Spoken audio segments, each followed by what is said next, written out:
Car आज मैं कक्षा 11वीं को विषय हिंदी आरोह कालखंड में मीरठ वाली के बारे में बताना चाहता हूँ। तो मीरा का जन्म सन 1498 ईस्वी में राजस्थान के कुर्की नामक गांव में। इनकी विवाह बहुत ही छोटी उम्र में 12 वर्ष की अवस्था में वहां के राजा भोज के साथ राणा सांगा परिवार में थे। ये चित्तौड़ की महारानी थी, लेकिन दुर्भाग्यवश 5 और 7 वर्ष के बाद ही इनकी पति की मृत्यु हो गई। पति की मृत्यु के वियोग में ये कृष्ण भक्ति में कृष्ण की आराधना में इतनी लीन हो गई कि उन्होंने सांसारिक मान को त्याग किया।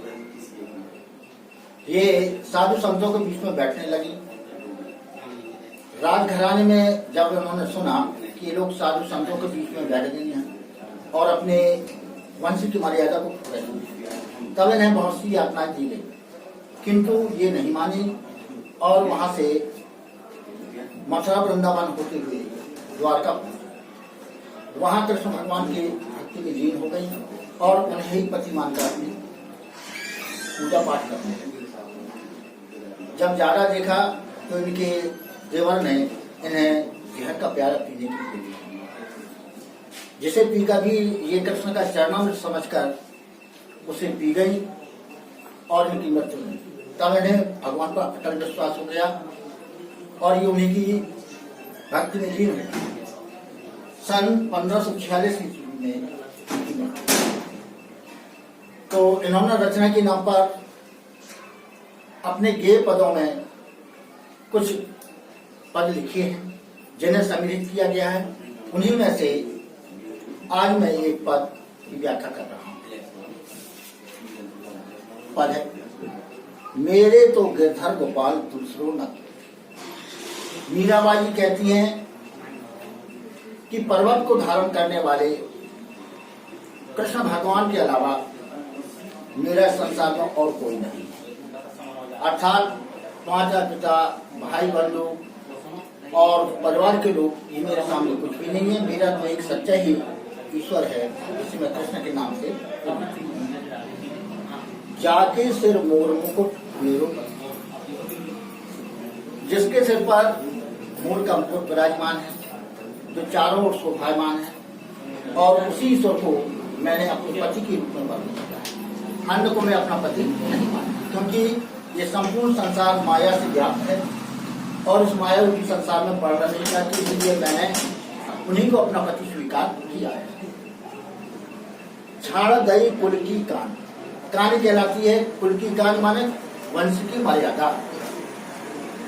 मैंने वंश की मर्यादा को त्याग दिया है, कहा करे है कोई, अर्थात परिवार वाले या समाज के लोग मेरा क्या कर सकते हैं, क्योंकि मैंने संपूर्ण संसार की माया मोह को त्याग कर सज्जन पुरुषों की संगति और संतों का प्रवचन सुना है।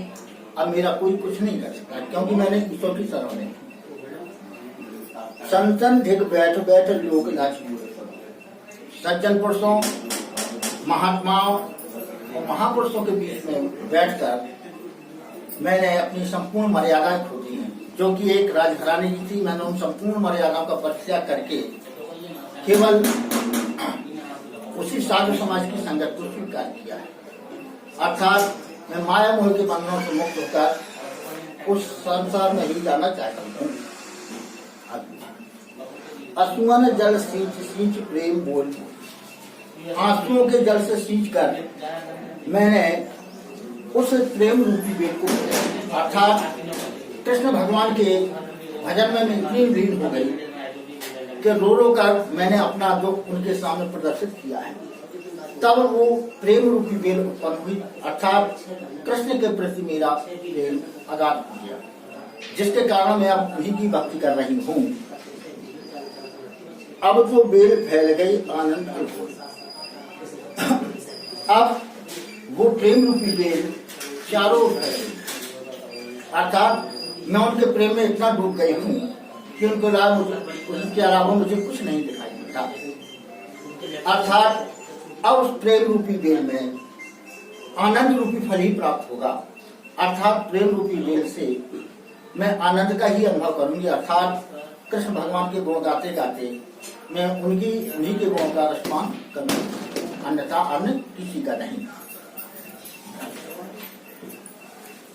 दूध की मथनिया बड़े प्रेम में बिलोई, जजमग घृत कार लियो डाल दई खोई। मैंने दूध की मथानी डालकर बड़े प्रेम से उसे चलाया है, जिसके कारण उसमें जो नेनु था या घी था वो ऊपर आ गया। अर्थात सांसारिक माया मोह को छोड़कर, ये माया में व्याप्त मनुष्यों को छोड़कर मैंने उस प्रभु रूपी ईश्वर या घी को प्राप्त कर लिया।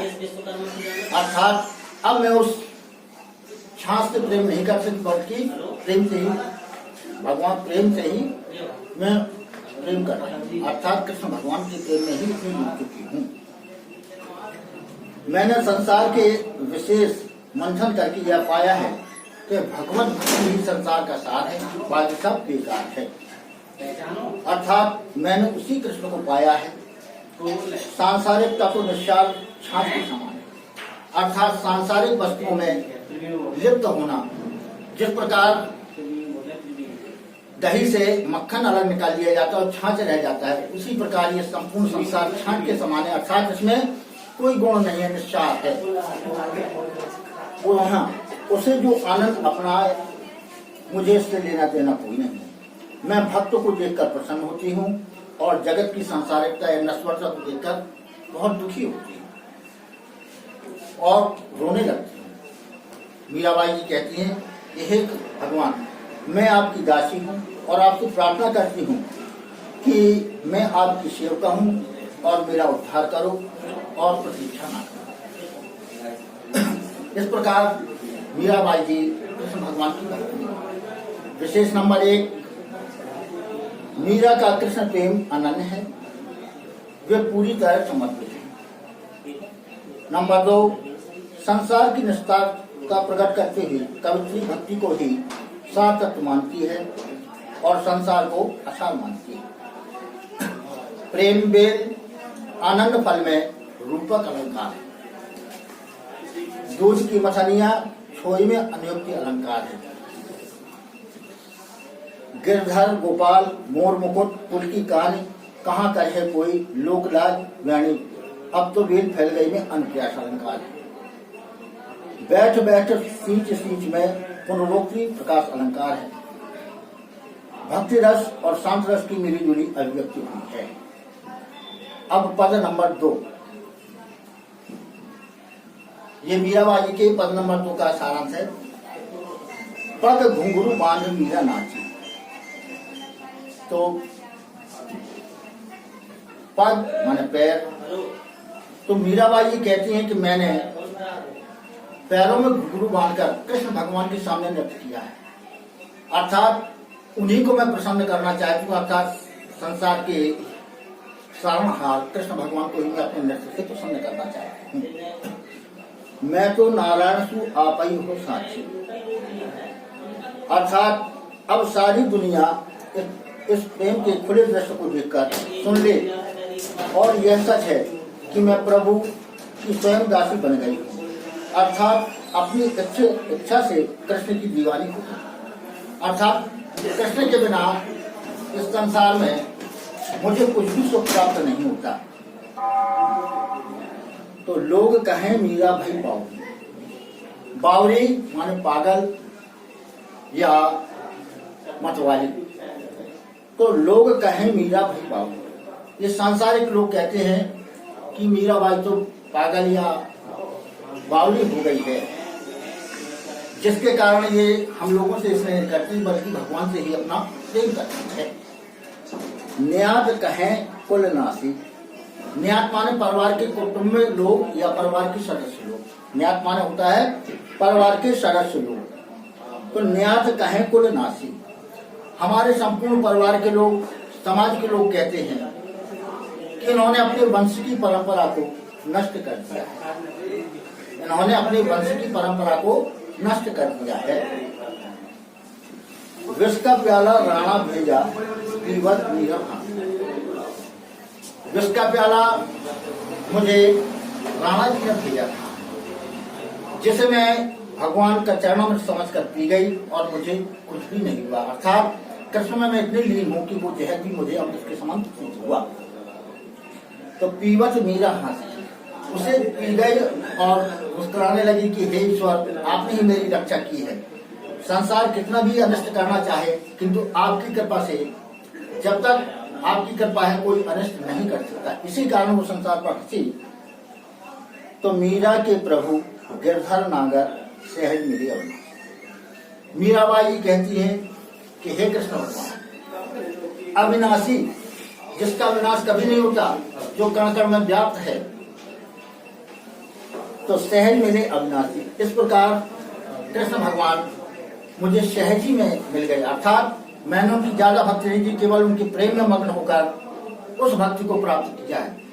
अर्थात मीराबाई जी कहती कि मैं उनको छोड़कर अन्य किसी को नहीं अपना सकती और उन्हीं के सामने अपना नृत्य करती है। तो ये हुआ आपका पद नंबर 2। अब इसमें देखिए विशेष नंबर 1। इस पद में मीरा पर ढाए गए अत्याचारों का संकेत मिलता है कि किसने कितना अत्याचार किया है, उसको भी उन्होंने सहन किया है। विशेष नंबर 2, मीरा कृष्ण के प्रति अटूट निष्ठा व्यक्त करती है।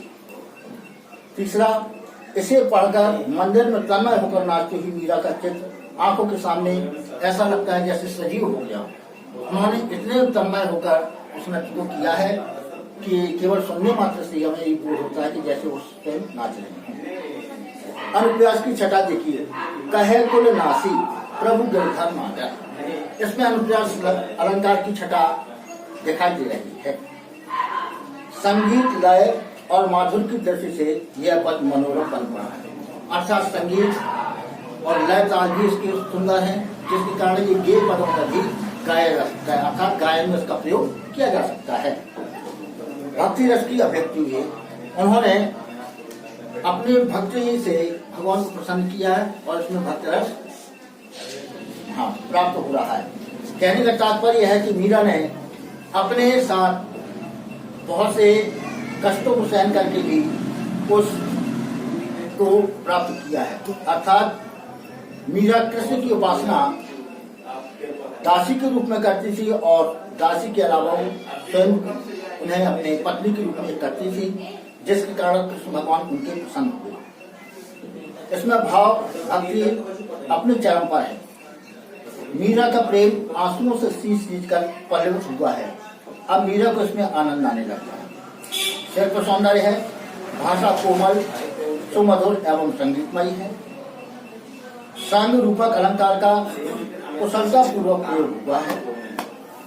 आंसू रूपी जल, प्रेम रूपी वेद, आनंद रूपी फल, सींच सींच में अनुरूप प्रकाश अलंकार है। अनुप्रास की छटा देखिए, बेल बोई बेल फैली, दुग्ध की मथनिया बड़े प्रेम से बिलोई, दधिमथ घृत काढ़ लियो डाल दहेज हुई। अर्थात उन्होंने इतना सुंदर वर्णन किया है कि जिस प्रकार के दही से मक्खन को निकाल लिया जाता है और छाछ को छोड़ दिया जाता है, उसी प्रकार मैंने घृत रूपी कृष्ण भगवान को ग्रहण किया है और इस संसार की नस्वार्थता को दूर किया है। जय हिंद, जय भारत। अब अगले पाठ में पुनः